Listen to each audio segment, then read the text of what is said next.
প্রথমত হচ্ছে pre mediation, pre case mediation, অর্থাৎ আপনি কোনো মামলা মোকদ্দমা দায়েরের আগে আপনি আপনার জেলার লিগ্যাল এইড অফিস তথা আইনগত সহায়তা কার্যালয়ে দরখাস্ত দায়ের করে প্রতিপক্ষকে নোটিশের মাধ্যমে আনিয়ে উভয় পক্ষের বক্তব্য শ্রবণান্তে লিগ্যাল এইড অফিসার বিরোধ নিষ্পত্তি করে দিতে পারেন।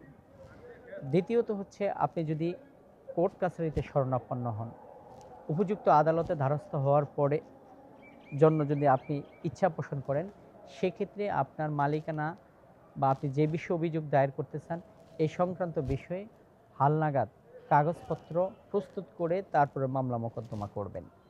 দ্বিতীয়ত হচ্ছে মামলা মোকদ্দমা যখন ট্রায়াল স্টেজে সাক্ষীর স্টেজে আসবে তখন ডিউ টাইমে সাক্ষী প্রদান করবেন। এ হচ্ছে অ্যাজ এ ক্লায়েন্ট হিসাবে আপনার করণীয়।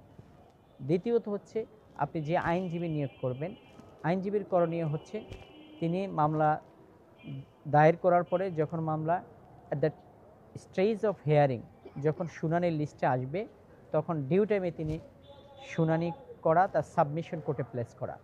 যখন সাক্ষী স্টেজে আসবে, প্রিএম্পটরি হিয়ারিংয়ে আসবে, তখন নিযুক্ত আইনজীবী তার পক্ষে লিডিং করবেন এবং প্রতিপক্ষ যদি সাক্ষী সাবুত উপস্থাপন করেন তাদেরকে জেরা করবেন।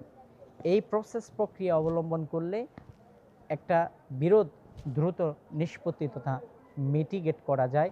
কাঙ্ক্ষিত প্রতিকার পেয়ে স্বল্প খরচে অল্প সময়ে আপনি আপনার গন্তব্য চলে যেতে পারবেন। ধন্যবাদ।